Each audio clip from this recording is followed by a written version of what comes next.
Harry Potter and the Half-Blood Prince, Chapter 14, Felix Felicis. Harry had herbology first thing the following morning. He had been unable to tell Ron and Hermione about his lesson with Dumbledore over breakfast for fear of being overheard, but he filled them in as they walked across the vegetable patch towards the greenhouses. The weekend's brutal wind had died out at last. The weird mist had returned, and it took them a little longer than usual to find the correct greenhouse. "Wow, scary thought, the boy-you-know-who," said Ron quietly as they took their places around one of the gnarled snargaluff stumps that formed that term's project and began pulling on their protective gloves. "But I still don't get why Dumbledore's showing you all this. I mean, it's really interesting and everything, but what's the point?" "Dunno," said Harry, inserting a gum shield, "but he says it's all important and it'll help me survive." "I think it's fascinating," said Hermione earnestly. "It makes absolute sense to know as much about Voldemort as possible. How else will you find out his weaknesses?" "So how was Slughorn's latest party?" Harry asked her thickly through the gum shield. "Oh, it was quite fun, really," said Hermione, now putting on protective goggles. "I mean, he drones on about famous ex-pupils a bit, and he absolutely fawns on McLaughlin because he's so well connected, but he gave us some really nice food, and he introduced us to Gwennog Jones." "Gwennog Jones?" said Ron, his eyes widening under his own goggles. "The Gwennog Jones, captain of the Holy Head Harpies?" "That's right," said Hermione. "Personally, I thought she was a bit full of herself, but—" "Quite enough chat over there," said Professor Sprout briskly, bustling over and looking stern. "You're lagging behind. Everybody else has started, and Neville's already got his first pod."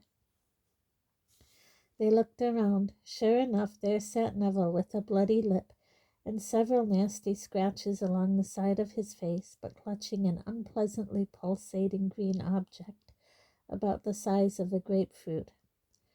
"Okay, Professor, we're starting now," said Ron, adding quietly when she had turned away again. "Should have used Mufladio, Harry." "No, we shouldn't," said Hermione at once, looking, as she always did, intensely cross at the thought of the Half-Blood Prince and his spells. "Well, come on, we'd better get going." She gave the other two an apprehensive look. They all took deep breaths and then dived at the gnarled stump between them. It sprang to life at once. Long, prickly, bramble-like vines flew out of the top and whipped through the air. One tangled itself in Hermione's hair, and Ron beat it back with the pair of secateurs. Harry succeeded in trapping a couple of vines and knotting them together. A hole opened in the middle of all the tentacle-like branches. Hermione plunged her arm bravely into this hole, which closed like a trap around her elbow.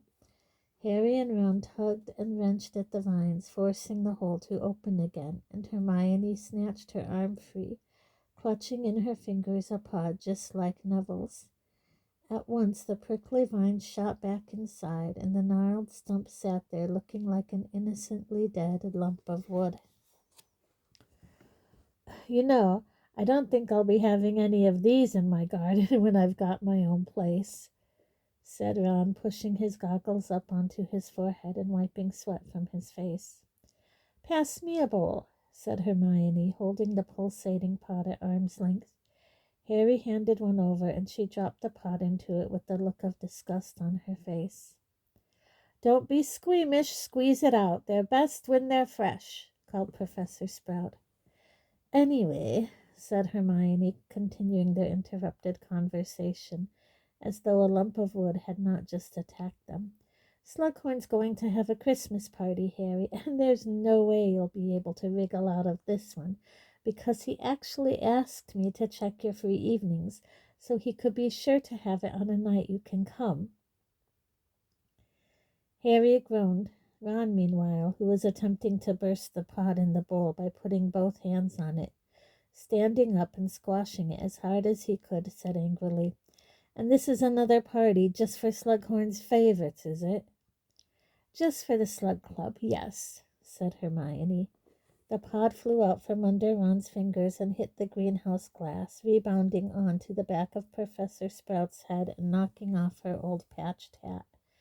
Harry went to retrieve the pod. When he got back, Hermione was saying, "Look, I didn't make up the name Slug Club."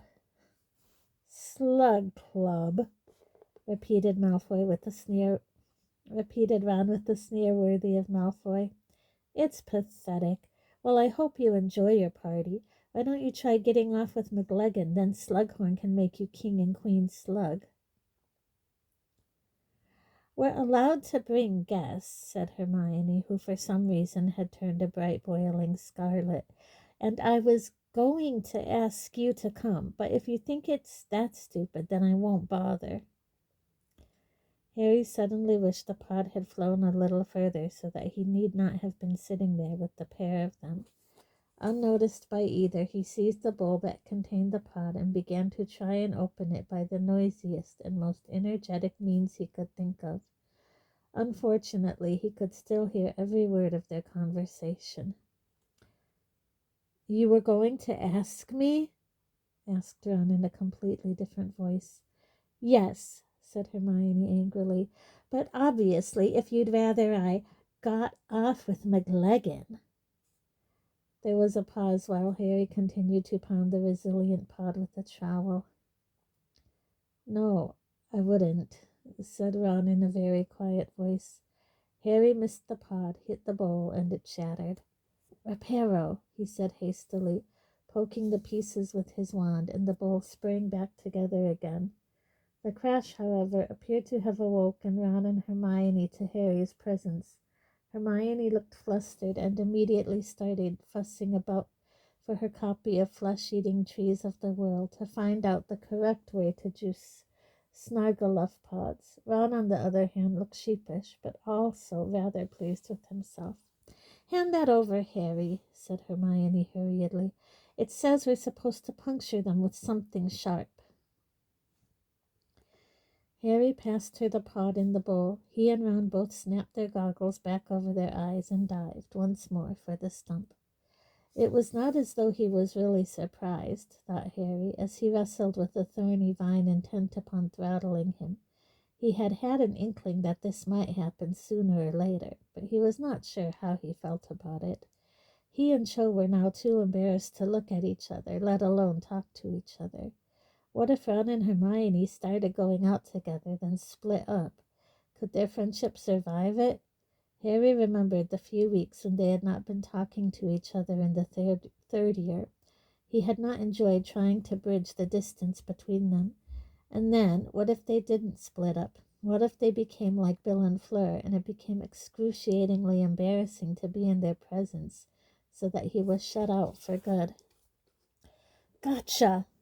yelled Ron, pulling a second pod from the stump just as Hermione managed to burst the first one open, so that the bowl was full of tubers wriggling like pale green worms. The rest of the lesson passed without further mention of Slughorn's party. Although Harry watched his two friends more closely over the next few days, Ron and Hermione did not seem any different, except that they were a little politer to each other than usual. Harry supposed he would just have to wait and see what happened under the influence of butterbeer in Slughorn's dimly lit room on the night of the party. In the meantime, however, he had more pressing worries. Katie Bell was still in St. Mungo's Hospital with no prospect of leaving, which meant that the promising Gryffindor team Harry had been training so carefully since September was one chaser short. He kept putting off replacing Katie in the hope that she would return, but their opening match against Slytherin was looming, and he finally had to accept that she would not be back in time to play. Harry did not think he could stand another full house tryout. With a sinking feeling that had little to do with Quidditch, he cornered Dean Thomas after Transfiguration one day. Most of the class had already left, although several twittering yellow birds were still zooming around the room, all of Hermione's creation. Nobody else had succeeded in conjuring so much as a feather from thin air. Are you still interested in playing chaser? What? Yeah, of course, said Dean excitedly. Over Dean's shoulder, Harry saw Seamus Finnegan slamming his books into his bag, looking sour. One of the reasons why Harry would have preferred not to have to ask Dean to play was that he knew Seamus would not like it. On the other hand, he had to do what was best for the team, and Dean had outflown Seamus at the tryouts. Well, then you're in, said Harry. There's a practice tonight, 7 o'clock. Right, said Dean. Cheers, Harry. Blimey, I can't wait to tell Ginny. He sprinted out of the room, leaving Harry and Seamus alone together. An uncomfortable moment made no easier when a bird dropping landed on Seamus's head as one of Hermione's canaries whizzed over them. Seamus was not the only person disgruntled by the choice of Katie's substitute. There was much muttering in the common room about the fact that Harry had now chosen 2 of his classmates for the team. As Harry had endured much worse mutterings than this in his school career, he was not particularly bothered. But all the same, the pressure was increasing to provide a win in the upcoming match against Slytherin. If Gryffindor won, Harry knew that the whole house would forget that they had criticized him and swear that they had always known it was a great team. If they lost, well, Harry thought wryly, he had still endured worse mutterings. Harry had no reason to regret his choice once he saw Dean fly that evening. He worked well with Ginny and Demelsa. The beaters, Peaks, and Coot were getting better all the time. The only problem was Ron. Harry had known all along that Ron was an inconsistent player who suffered from nerves and a lack of confidence. And unfortunately, the looming prospect of the opening game of the season seemed to have brought out all his old insecurities. After letting in 6 goals, most of them scored by Ginny, his technique became wilder and wilder until he finally punched an oncoming Demelsa Robbins in the mouth. It was an accident. I'm sorry, Demelsa, really sorry, Ron shouted after her as she zigzagged back to the ground, dripping blood everywhere. I just panicked, Ginny said angrily, landing next to Demelsa and examining her fat lip. You prat, Ron, look at the state of her. I can fix that, said Harry, landing beside the 2 girls, pointing his wand at Demelsa's mouth and saying, Episci. And Ginny, don't call Ron a prat. You're not the captain of this team. Well, you seem too busy to call him a prat, and I thought someone should. Harry forced himself not to laugh. In the air, everyone, let's go. Overall, it was one of the worst practices they had had all term, though Harry did not feel that honesty was the best policy when they were this close to the match. Good work, everyone. I think we'll flatten Slytherin, he said bracingly, and the chasers and beaters left the changing room looking reasonably happy with themselves. I played like a sack of dragon dung, said Ron in a hollow voice when the door had swung shut behind Ginny. No, you didn't, said Harry firmly. You're the best keeper I tried out, Ron. Your only problem is nerves. He kept up a relentless flow of encouragement all the way back to the castle, and by the time they reached the 2nd floor, Ron was looking marginally more cheerful. When Harry pushed open the tapestry to take the usual shortcut up to Gryffindor Tower, however, they found themselves looking at Dean and Ginny, who were locked in a close embrace and kissing fiercely as if glued together. It was as though something large and scaly erupted into life in Harry's stomach, clawing at his insides. Hot blood seemed to flood his brain so that all thought was extinguished, replaced by a savage urge to jinx Dean into a jelly. Wrestling with this sudden madness, he heard Ron's voice as though from a great distance away. Oi! Dean and Ginny broke apart and looked round. What? Said Ginny. I don't want to find my own sister snogging people in public. This was a deserted corridor till you came butting in, said Ginny. Dean was looking embarrassed. He gave Harry a shifty grin that Harry did not return, as the newborn monster inside him was roaring for Dean's instant dismissal from the team. Come on, Ginny, said Dean. Let's go back to the common room. You go, said Ginny. I want a word with my dear brother. Dean left, looking as though he was not sorry to depart the scene. Right, said Ginny, tossing her long red hair out of her face and glaring at Ron. Let's get this straight once and for all. It is none of your business who I go out with or what I do with them, Ron. Yeah, it is, said Ron just as angrily. Do you think I want people saying my sister's a what? Shouted Ginny, drawing her wand. A what? Exactly. He doesn't mean anything, Ginny, said Harry automatically, though the monster was roaring its approval of Ron's words.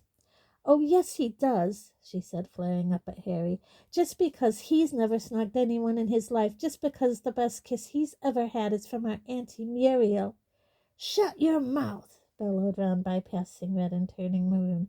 No, I will not, yelled Ginny beside herself. I've seen you with Flem, hoping she'll kiss you on the cheek every time you see her. It's pathetic. If you went out and got a bit of snogging done yourself, you wouldn't mind so much that everyone else does it. Ron had pulled out his wand, too. Harry stepped swiftly between them. You don't know what you're talking about, Ron roared, trying to get a clear shot at Ginny around Harry, who was now standing in front of her with his arms outstretched. Just because I don't do it in public. Ginny screamed with derisive laughter, trying to push Harry out of the way.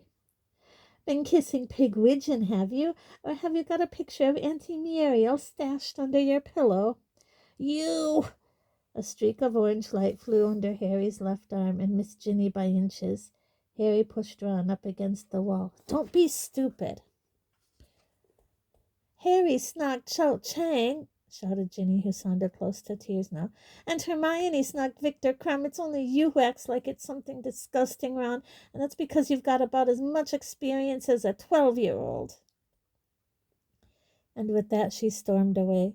Harry quickly let go of Ron. The look on his face was murderous. They both stood there, breathing heavily, until Mrs. Norris, Filch's cat, appeared around the corner, which broke the tension. Come on, said Harry, at the sound of Filch's shuffling feet reached their ears. They hurried up the stairs and along the 7th-floor corridor. Oi, out of the way!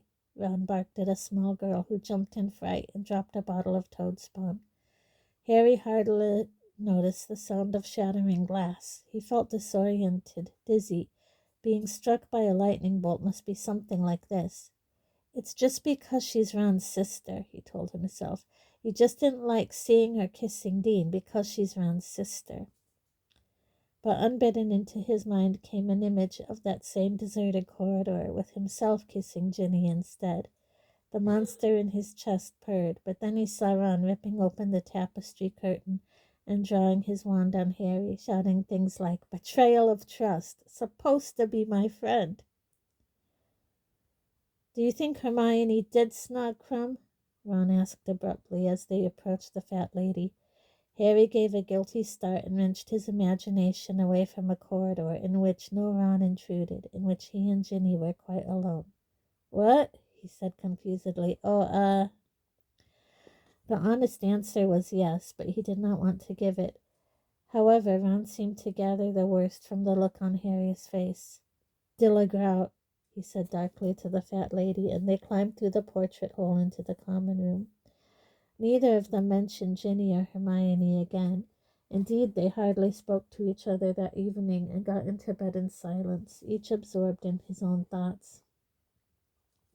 Harry lay awake for a long time, looking up at the canopy of his four-poster and trying to convince himself that his feelings for Ginny were entirely older brotherly.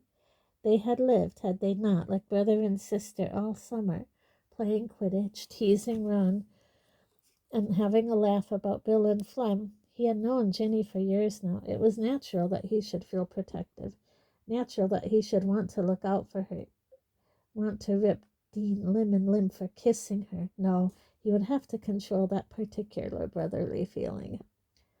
Ron gave a great grunting snore. She's Ron's sister, Harry told himself firmly. Ron's sister. She's out of bounds. He would not risk his friendship with Ron for anything.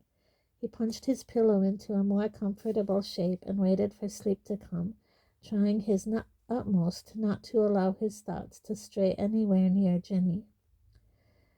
Harry awoke next morning, feeling slightly dazed and confused by a series of dreams in which Ron had chased him with the beater's bat, but by midday he would have happily exchanged the dream Ron for the real one, who was not only cold-shouldering Ginny and Dean, but also treating a hurt and bewildered Hermione with an icy, sneering indifference.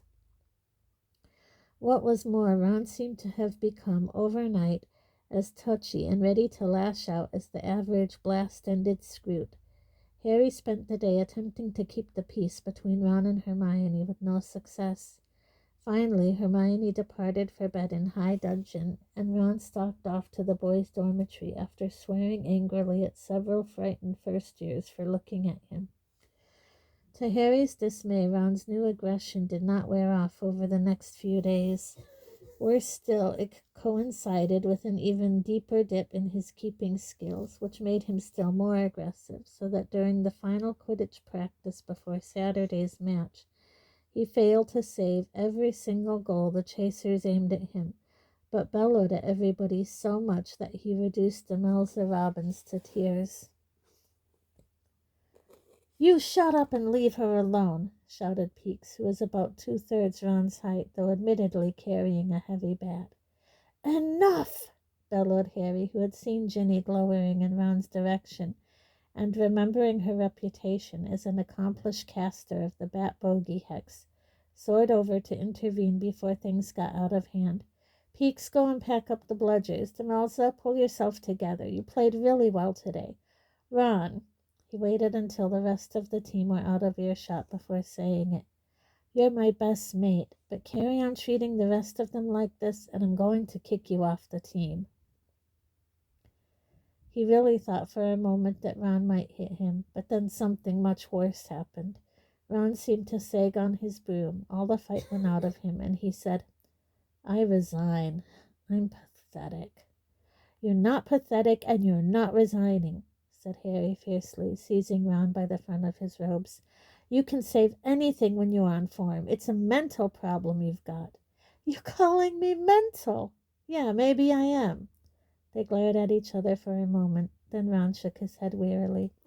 I know you haven't got any time to find another keeper, so I'll play tomorrow. But if we lose, and we will, I'm taking myself off the team." Nothing Harry said made any difference. He tried boosting Ron's confidence all through dinner, but Ron was too busy being grumpy and surly with Hermione to notice. Harry persisted in the common room that evening, but his assertion that the whole team would be devastated if Ron left was somewhat undermined by the fact that the rest of the team was sitting in a huddle in a distant corner, clearly muttering about Ron and casting him nasty looks. Finally, Harry tried getting angry again in the hope of provoking Ron into a defiant and hopefully goal-saving attitude, but this strategy did not appear to work any better than encouragement. Ron went to bed as dejected and hopeless as ever. Harry lay awake for a very long time in the darkness.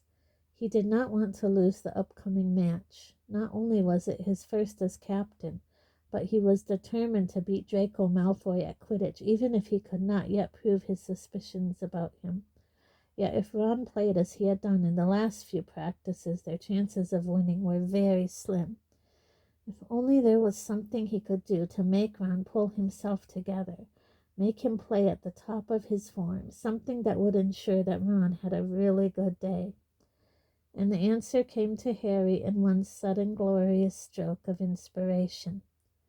Breakfast was the usual excitable fare next morning. The Slytherins hissed and booed loudly as every member of the Gryffindor team entered the great hall. Harry glanced at the ceiling and saw a clear, pale blue sky, a good omen. The Gryffindor table, a solid mass of red and gold, cheered as Harry and Ron approached. Harry grinned and waved. Ron grimaced weakly and shook his head. "Cheer up, Ron," called Lavender. "I know you'll be brilliant." Ron ignored her. "Tea?" Harry asked him. "Coffee, pumpkin juice?" "Anything," said Ron glumly, taking a moody bite of toast. A few minutes later, Hermione, who had become so tired of Ron's recent unpleasant behavior that she had not come down to breakfast with them, paused on her way up to the table. "How are you both feeling?" she asked tentatively, her eyes on the back of Ron's head. "Fine," said Harry, who was concentrating on handing Ron a glass of pumpkin juice. "There you go, Ron, drink up." Ron had just raised the glass to his lips when Hermione spoke sharply. "Don't drink that, Ron." Both Harry and Ron looked up at her. "Why not?" said Ron. Hermione was now staring at Harry as though she could not believe her eyes. "You just put something in that drink." "Excuse me?" said Harry. "You heard me. I saw you. You just tipped something into Ron's drink. You've got the bottle in your hand right now." "I don't know what you're talking about," said Harry, stowing the little bottle hastily in his pocket. "Ron, I warn you, don't drink it," Hermione said again, alarmed, but Ron picked up the glass, drained it in one, and said, "Stop bossing me around, Hermione." She looked scandalized.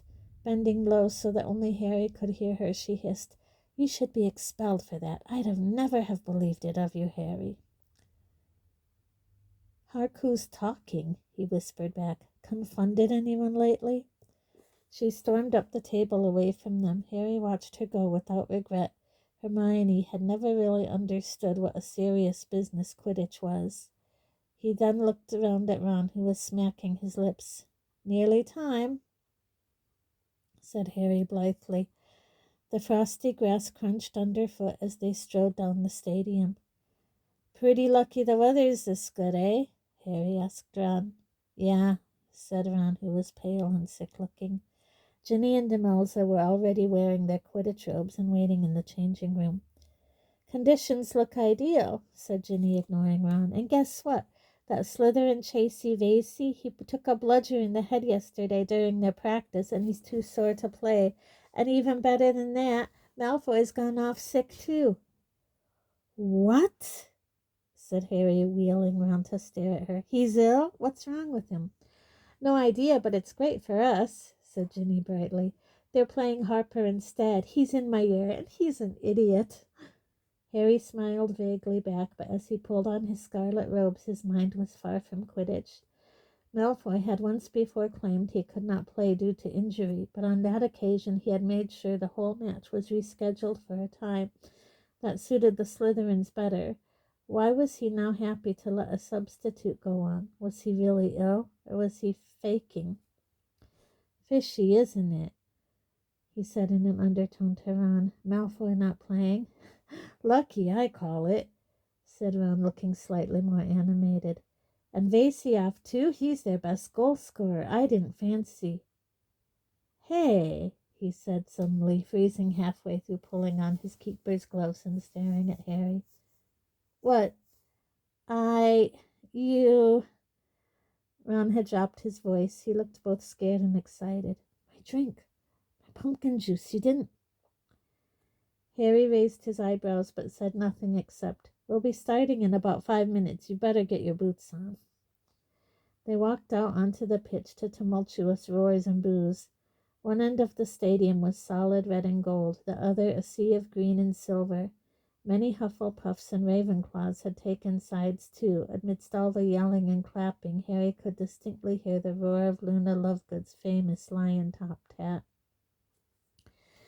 Harry stepped up to Madam Hooch, the referee, who was standing ready to release the balls from the crate. "Captains, shake hands," she said, and Harry had his hand crushed by the new Slytherin captain, Urquhart. "Mount your brooms. On the whistle. 3, 2, 1. The whistle sounded. Harry and the others kicked off hard from the frozen ground, and they were away. Harry soared around the perimeter of the grounds, looking for the snitch and keeping one eye on Harper, who was zigzagging far below him. Then a voice that was jarringly different from the usual commentators started up. "Well, there they go, and I think we're all surprised to see the team that Potter's put together this year. Many thought, given Ronald Weasley's patchy performance as keeper last year, that he might be off the team, but of course a close personal friendship with the captain does help." These words were greeted with cheers and applause from the Slytherin end of the pitch. Harry craned round on his broom to look towards the commentator's podium. A tall, skinny blond boy with an upturned nose was standing there, talking into the magical megaphone that had once been Lee Jordan's. Harry recognized Zacharias Smith, a Hufflepuff player whom he heartily disliked. "Oh, and here comes Slytherin's first attempt on goal. It's Urquhart streaking down the pitch, and—" Harry's stomach turned over. "Weasley saves it. Well, he's bound to get lucky sometimes, I suppose." "That's right, Smith, he is," muttered Harry, grinning to himself as he dived amongst the chasers, with his eyes searching all around for some hint of the elusive snitch. With half an hour of the game gone, Gryffindor were leading 60 points to 0, Ron having made some truly spectacular saves, some by the very tips of his gloves, and Ginny having scored 4 of Gryffindor's 6 goals. This effectively stopped Zacharias wondering loudly whether the two Weasleys were only there because Harry liked them, and he started on Peeks and Coot instead. "Of course, Coot isn't really the usual build for a beater," said Zacharias loftily. "They've generally got a bit more muscle." "Hit a bludger at him," Harry called to Coot as he zoomed past. But Coot, grinning broadly, chose to aim the next bludger at Harper instead, who was just passing Harry in the opposite direction. Harry was pleased to hear the dull thunk that meant the bludger had found its mark. It seemed as though Gryffindor could do no wrong. Again and again they scored, and again at the other end of the pitch Ron saved goals with apparent ease. He was actually smiling now, and when the crowd greeted a particularly good save with the rousing chorus of the old favorite, "Weasley is our king," he pretended to conduct them from on high. "Thinks he's something special today, doesn't he?" said a snide voice, and Harry was nearly knocked off his broom as Harper collided with him hard and deliberately. "Your blood traitor, pal." Madam Hooch's back was turned, and though Gryffindors below shouted in anger, by the time she looked round, Harper had already sped off. His shoulder aching, Harry raced after him, determined to ram him back. "And I think Harper of Slytherin's seen the snitch," said Zacharias Smith through his megaphone. "Yes, he's certainly seen something Potter hasn't." Smith really was an idiot, thought Harry. Hadn't he noticed them collide? But next moment his stomach seemed to drop out of the sky. Smith was right and Harry was wrong. Harper had not sped upwards at random. He had spotted what Harry had not. The snitch was speeding along high above them, glinting brightly, clearly against the clear blue sky. Harry accelerated. The wind was whistling in his ears so that it drowned all sound of Smith's commentary or the crowd. But Harper was still ahead of him, and Gryffindor's was only 100 points up. If Harper got there first, Gryffindor had lost, and now Harper was feet from it, his hand outstretched. "Oi, Harper!" yelled Harry in desperation. "How much did Malfoy pay you to come on instead of him?" He did not know what made him say it, but Harper did a double take. He fumbled the snitch, let it slip through his fingers, and shot right past it. Harry made a great swipe for the tiny fluttering ball and caught it. "Yes!" Harry yelled, wheeling round. He hurtled back towards the ground, the snitch held high in his hand. As the crowd realized what had happened, a great shout went up that almost drowned the sound of the whistle that signaled the end of the game. "Ginny, where are you going?" yelled Harry, who had found himself trapped in the midst of a mass mid-air hug with the rest of the team. But Ginny sped right on past them until, with an almighty crash, she collided with the commentator's podium. As the crowd shrieked and laughed, the Gryffindor team landed beside the wreckage of wood under which Zacharias was feebly stirring. Harry heard Ginny saying blithely to an irate Professor McGonagall, "Forgot to break, Professor, sorry." Laughing, Harry broke free of the rest of the team and hugged Ginny, but let go very quickly. Avoiding her gaze, he clapped a cheering Ron on the back instead. As all enmity forgotten, the Gryffindor team left the pitch arm in arm, punching the air and waving to their supporters. The atmosphere in the changing room was jubilant. "Party up in the common room," Seamus said, yelled Dean exuberantly. Come on, Ginny, Demelza.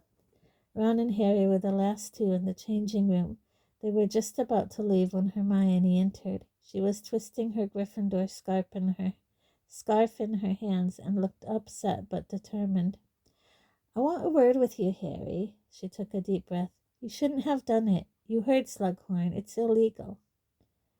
What are you going to do? Turn us in? Demanded Ron. What are you two talking about? Asked Harry, turning away to hang up his robe so that neither of them would see him grinning. You know perfectly well what we're talking about, said Hermione shrilly. You spiked Ron's juice with the lucky potion at breakfast. Felix Felicis. No, I didn't, said Harry, turning back to face them both. Yes, you did, Harry, and that's why everything went right. There were Slytherin players missing, and Ron saved everything. I didn't put it in, said Harry, now grinning broadly. He slipped his hand inside his jacket pocket and drew out the tiny bottle that Hermione had seen in his hand that morning. It was full of golden potion, and the cork was still tightly sealed with wax. I wanted Ron to think I'd done it, so I faked it when I knew you were looking. He looked at Ron. You saved everything because you felt lucky. You did it all yourself. He pocketed the potion again. There really wasn't anything in my pumpkin juice? Ron said, astounded. But the weather's good, and Vasey couldn't play. I honestly haven't been given lucky potion. Harry shook his head. Ron gaped at him for a moment, then rounded on Hermione, imitating her voice. You added Felix Felicis to Ron's juice this morning. That's why he saved everything. See, I can save goals without help, Hermione. I never said you couldn't, Ron. You thought you'd been given it, too. But Ron had already strode past her out the door with his broomstick over his shoulder. Said Harry into the sudden silence. He had not expected his plan to backfire like this. Shall we go up to the party, then? You go, said Hermione, blinking back tears. I'm sick of Ron at the moment. I don't know what I'm supposed to have done. And she stormed out of the changing room, too. Harry walked slowly back up the grounds towards the castle through the crowd, many of whom shouted congratulations at him, but he felt a great sense of letdown. He had been sure that if Ron won the match, he and Hermione would be great friends again immediately. He did not see how he could possibly explain to Hermione that what she had done to offend Ron was kiss Victor Crumb, not when the offense had occurred so long ago. Harry could not see Hermione at the Gryffindor celebration party, which was in full swing when he arrived. Renewed cheers and clapping greeted his appearance, and he was soon surrounded by a mob of people congratulating him. What with trying to shake off the Creevy brothers, who wanted a blow-by-blow match analysis, and the large group of girls that encircled him, laughing at his least amusing comments and batting their eyelids, it was some time before he could try and find Ron. At last he extricated himself from Romilda Vane, who was hinting heavily that she would like to go to Slughorn's Christmas party with him. As he was ducking towards the drinks table, he walked straight into Ginny, Arnold the pygmy puff riding on her shoulder, and Crookshanks mewing hopefully at her heels. Looking for Ron? She asked, smirking. He's over there, the filthy hypocrite. Harry looked into the corner she was indicating. There, in full view of the whole room, stood Ron, wrapped so closely around Lavender Brown it was hard to tell whose hands were whose. It looks like he's eating her face, doesn't it? Said Ginny dispassionately.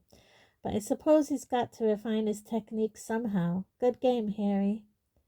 She patted him on the arm. Harry felt a swooping sensation in his stomach, but then she walked off to help herself to more butterbeer.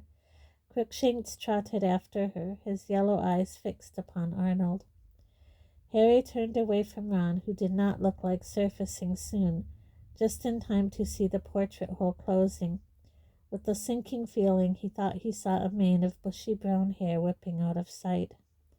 He darted forward, sidestepped Romilda Vane again, and pushed open the portrait of the fat lady.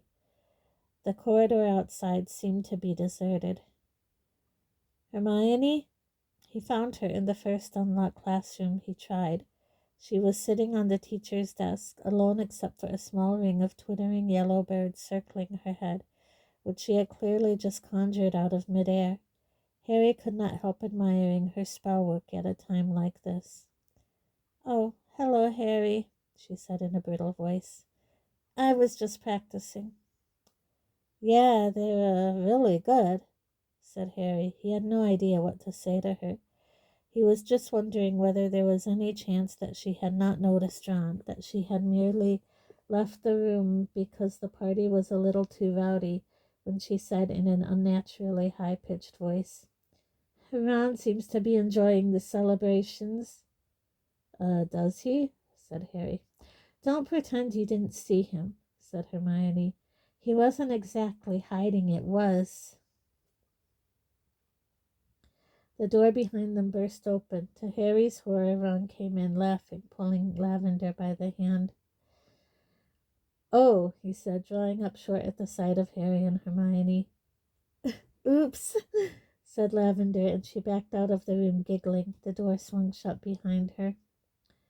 There was a horrible, swelling, billowing silence. Hermione was staring at Ron, who refused to look at her, but said with an odd mixture of bravado and awkwardness, "Hi, Harry. Wondered where you'd got to."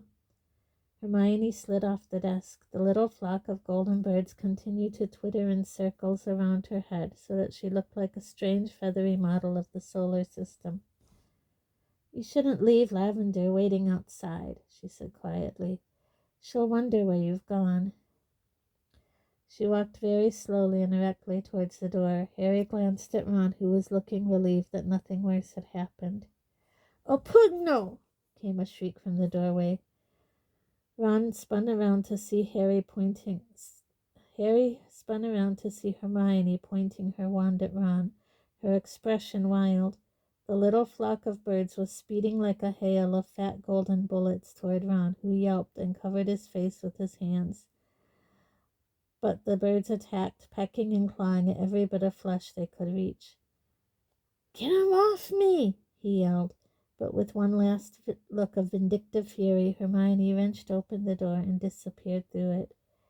Harry thought he heard a sob before it slammed.